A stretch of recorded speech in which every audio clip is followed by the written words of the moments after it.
Fala, meus amigos, tudo bem? Tudo tranquilo? Bom, eu sou o professor Herbert e estou aqui para passar mais uma aula para vocês, ok? Bom, nessa aula de hoje nós vamos fazer uma pequena reflexão sobre a regionalização do mundo. Nessa aula, galera, a gente vai estudar um pouquinho sobre a estrutura da ONU e toda a sua divisão interna.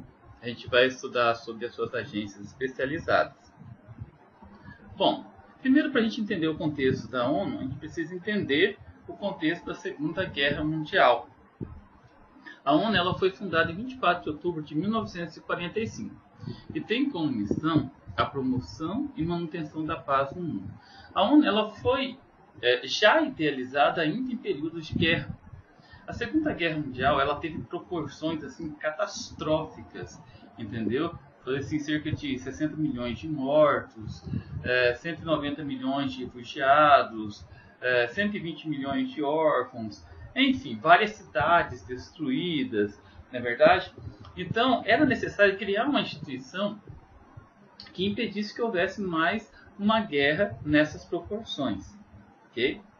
Bom, também faz parte da missão da ONU cooperar com o desenvolvimento sustentável, monitorar o cumprimento dos direitos humanos e das liberdades individuais, organizar reuniões em prol de objetivos traçados, tá? Agora, uma coisa é verdade, a ONU ela tenta manter a paz no mundo através de reuniões, através de conferências, sensibilizando a população mundial para que não haja guerra, tá? A ONU conta com 193 países membros. Eu gosto de comentar, né, que a ONU não é uma Liga da Justiça composta pelo Batman, pelo Superman, pela Mulher Maravilha e Companhia Limitada. Não. Tá? É um grupo de pessoas que lutam em prol da paz, mas de maneira pacífica. A ONU ela é composta pela Assembleia Geral, pelo Conselho de Segurança, né, que são os dois principais órgãos internos da ONU, na verdade, o Secretariado-Geral, o Conselho Econômico e Social e a Corte Internacional de Justiça. Vamos rapidamente ver sobre cada um deles. A Assembleia Geral é a principal instância deliberativa, é formada por todos os países membros, exerce a função de discutir e analisar as propostas e as questões, né, que cada país coloca e decidi-las, enfim, né? A questão da Assembleia Geral acontece todo ano, entre setembro e dezembro, e todos os países membros, eles mandam representantes, todo mundo pode apresentar propostas, pode apresentar questões a serem discutidas, não é verdade? Conselho de Segurança da ONU é integrado por 15 países, dos quais 10 são eleitos pela Assembleia Geral para mandato de 2 anos, sempre em sistema rotativo, e 5 são permanentes. A presidência também é rotativa, ou seja, a cada ano um dos países membros assume a direção. Olha só, o Conselho de Segurança ele tem 5 países que são permanentes e que têm poder de veto, tá? Aí você pega aí os países que venceram a Segunda Guerra Mundial: Reino Unido, Estados Unidos, a Rússia, a França e também, pessoal, a China, que tem um grande potencial demográfico, que tem um grande poder bélico e tem ganhado muito destaque econômico nos últimos anos, tá? Então, esses são membros permanentes e têm poder de vetar resoluções. O Secretariado-Geral, representado pelo secretário que administra os programas e as políticas elaboradas pelos órgãos da ONU, a partir de dados sociais e econômicos dos países de todo o mundo. Então, esse camarada que vocês estão vendo aí, né, na tela, né, ele tem representantes do mundo todo. E uma das atribuições dele é levar ao Conselho de Segurança ou para a Assembleia Geral assuntos que, ao seu ver, podem afetar a paz no mundo. Conselho Econômico e Social coordena tanto os trabalhos econômicos e sociais da própria ONU, como os organismos especializados e instituições ligadas à organização. É importante vocês entenderem que tem muitas pessoas que trabalham na ONU. Essas pessoas precisam receber salário, não é verdade? A ONU, ela atua em vários campos pelo mundo. Por exemplo, a ONU, ela atua em campos de refugiados na África, em regiões onde há problemas relacionados a conflitos, né? Isso demanda um custo, galera. Isso aí, a ONU manda ajuda com comida, com água, médicos, né, que estão o tempo todo lá atendendo essa população, tal, né? Então o Conselho Econômico e Social ele coordena todos esses trabalhos da ONU. Corte Internacional de Justiça, com sede em Haia, na Holanda, né, nos Países Baixos, é o principal órgão de justiça da ONU. Pessoal, tenta pensar da seguinte forma: se algum ditador comete um genocídio, comete um crime contra a humanidade, entendeu? Esse camarada ele não pode ser julgado pelo seu próprio país de origem. Então, ele é julgado por um tribunal internacional, que é a Corte Internacional de Justiça. Tá? Essa Corte Internacional de Justiça ela é integrada por 15 juízes do mundo todo, né? Fazem parte dos países membros da ONU, entendeu? Esses juízes eles são eleitos pela Assembleia Geral, tá? E são eles que são responsáveis para julgar essas nações. Ninguém sabe quem são eles, onde eles ficam, enfim, né? Mas a atribuição deles é julgar os crimes contra a humanidade. Vamos falar rapidamente sobre as agências especializadas. Não vou, evidentemente, falar de todas, eu peguei só algumas, as mais importantes. Mas é interessante vocês entenderem que a ONU tem agências especializadas que atuam em várias áreas, né, como a saúde, as finanças, a agricultura, enfim. Né? A FAO, Organização das Nações Unidas para a Agricultura e Alimentação, criada também em outubro de 1945, com sede na cidade de Roma, procura aumentar os níveis de nutrição dos povos. Tá? Procura otimizar a produtividade agrícola, florestal e pesqueira. Então, é uma instituição que está ligada à produção de alimentos.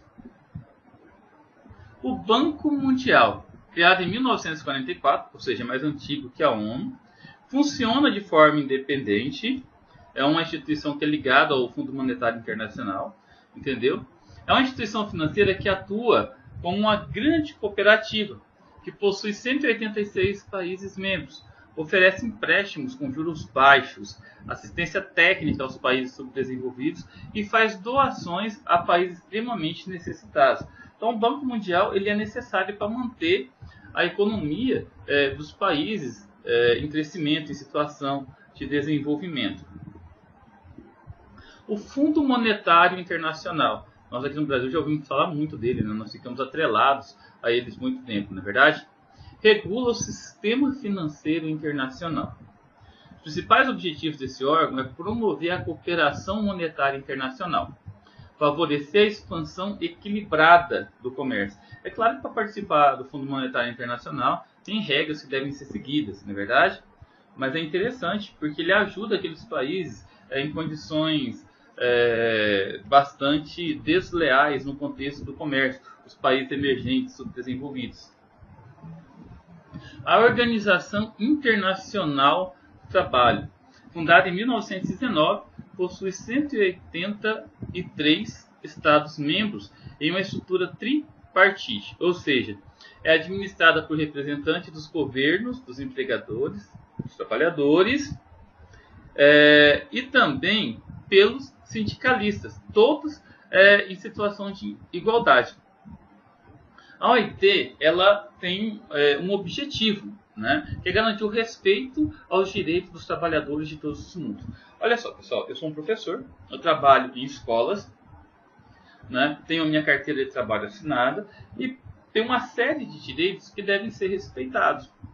Esses direitos dos trabalhadores são regulados pela OIT, assim como qualquer funcionário, assim como qualquer trabalhador. A Organização Mundial do Comércio, tá? Organização Internacional do Comércio. criada em 1995, em substituição ao Acordo Geral de Tarifas e Comércio. Pessoal, a GATT, né, esse Acordo Geral de Comércio e Tarifas, ela foi criada logo depois da ONU, só que ela visava ajudar apenas os países capitalistas. Com o fim da Guerra Fria, com a dissolução da União Soviética, né, foi criada a OMC, a Organização Mundial do Comércio. A principal função dela é julgar questões comerciais entre os países. O Brasil é um cliente de carteirinha, né, da Organização Mundial do Comércio, vive recorrendo à OMC para situações internacionais relacionadas ao comércio internacional. A Organização Mundial da Saúde, criada em 1948, e tem como missão elevar os padrões de vida no planeta. Com sede em Genebra, na Suíça, integra todos os países membros e está comprometida com a adoção em prática de normas e regulamentos sanitários. Bom, a Organização Mundial da Saúde, ela tem como princípio básico melhorar a saúde do mundo, combater epidemias, endemias, doenças como o HIV, a AIDS, a malária e várias outras doenças que são contagiosas, né? Ajuda países pobres em situações assim degradantes, relacionados à subnutrição, relacionados à pobreza extrema, né? Onde a questão das doenças são muito alarmadas, né? São muito propagadas entre a população. É a Unesco, galera. Organização das Nações Unidas para Educação, Ciência e Cultura. É uma instituição da ONU que tem um interesse especial em elevar os padrões educacionais do mundo, promover a cooperação internacional através do desenvolvimento tecnológico. Seu principal objetivo é reduzir o analfabetismo no mundo. A ONU entende, né, que parte dos problemas do mundo está relacionado à educação. Então, pessoal, se você diminui o analfabetismo, você acaba melhorando a qualidade de vida das pessoas. Então, a Unesco, ela atua assim, na área educacional, na área de tecnologia, promove pesquisas, orienta a exploração dos recursos naturais, promove e financia a formação de professores, cria escolas em regiões muito pobres, principalmente em regiões de refugiados. Tá? É uma instituição tão antiga, é uma agência tão antiga quanto a ONU. Foi fundada em 1946. A Unicef, o Fundo das Nações Unidas para a Infância, foi criado também em 1946 como fundo de emergência para ajudar crianças da Europa e da China vítimas da Segunda Guerra Mundial. Hoje atua em 191 países e territórios, principalmente nos menos desenvolvidos. Aqui no Brasil, a Unicef tem uma participação muito importante. Eu mesmo, pessoalmente, conheço várias instituições que ajudam crianças em bairros pobres, em bairros carentes, né? Aqui em Cuiabá mesmo, no Jardim Vitória, tem um projeto Flauta Mágica, que está ligado à Unicef. Né? A Unicef ela atua em vários países do mundo. Ela garante ajuda às vítimas de inundações, enchentes, fomes, conflitos políticos e etc. Tá. Conferência das Nações Unidas sobre o Comércio e Desenvolvimento. Criada em 1964, é membro permanente da ONU, acontece a cada 4 anos e tem como objetivo apoiar os países membros a alcançar a sua meta. Então, os países que fazem parte da ONU, eles participam dessa conferência, entendeu? Eles têm metas a serem alcançadas e essa conferência ajuda esses países a tentarem alcançar essas metas econômicas, essas metas de desenvolvimento. A ONU, pessoal, ela faz várias conferências mundiais, né? A partir de 1970, inúmeros eventos foram realizados, vários, né? Vou citar aí um exemplo da Conferência de Estocolmo, em 1972, na Suécia, né, para o clima, a Rio 92, né, aqui no Brasil, o Protocolo de Kyoto, na cidade de Kyoto, no Japão, em 97, né, que gerou o Protocolo de Kyoto, a Rio+10 em Joanesburgo, né, na África do Sul, a Rio+20 aqui no Brasil em 2012. Enfim, são conferências que a ONU promove para melhorar o desenvolvimento mundial, as questões ambientais, não é verdade? Mas a ONU também trabalha com a questão da população e do desenvolvimento. A ONU não trabalha só com a questão ambiental, ela trabalha com vários focos, tá? A questão da população e desenvolvimento. Tem um problema sério no mundo, que é a questão do crescimento populacional desordenado. Os países pobres, pessoal, o número de filhos por mulher é uma coisa absurda e assustadora, tá? Chega aí a 8, 10 filhos por mulher. Isso aí é um problema sério, porque são regiões que passam por muitos problemas relacionados à distribuição de alimentos e à propagação de doenças, à disseminação da pobreza, né? Então a ONU realizou várias conferências, né, pelo mundo para poder controlar a questão da população. A Conferência de Bucareste, que eu peguei como exemplo aqui nesse slide, né, na Romênia, em 1974, apresentou como principal proposta o controle de natalidade para os países mais pobres. Depois dessa conferência, teve a do Cairo, no Egito, da cidade do México. Ok? O meio ambiente. Foram realizadas várias conferências para o meio ambiente. É notório, é sabido por todos nós, na verdade por mim, por vocês que estão me assistindo também, que o homem ele tem explorado desordenadamente os recursos naturais.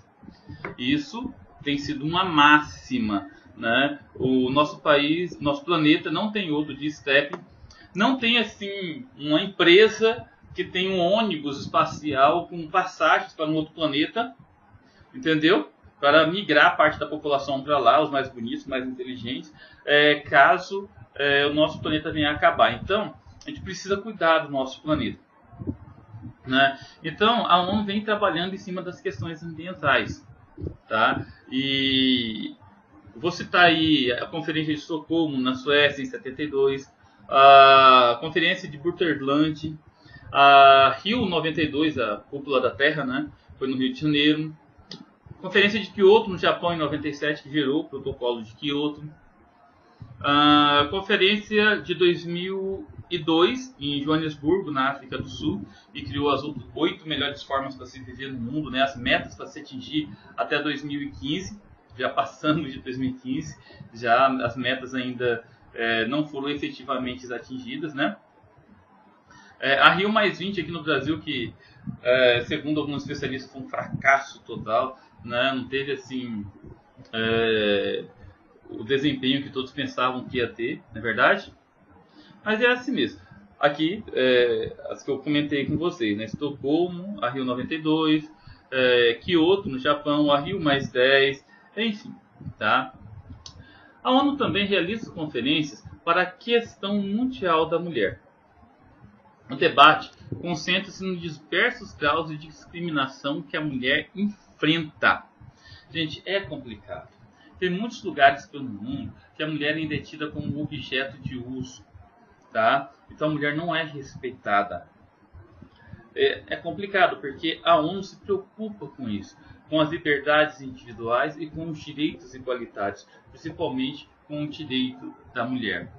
É claro que ainda sofre resistência daqueles países que não são laicos, né? Daqueles países que têm um problema relacionado à questão da religiosidade, entendeu? A proposta da ONU é unânime, é sempre a igualdade entre os sexos e o respeito mútuo. Ok, galera, é isso aí. Espero que vocês tenham curtido essa aula, tá bom? Valeu! Qualquer coisa estou à disposição. Espero que vocês tenham curtido o meu vídeo e espero que vocês estudem bastante para a prova. Qualquer dúvida, deixem nos comentários embaixo, tá? Bom, é isso aí. Valeu, até a próxima.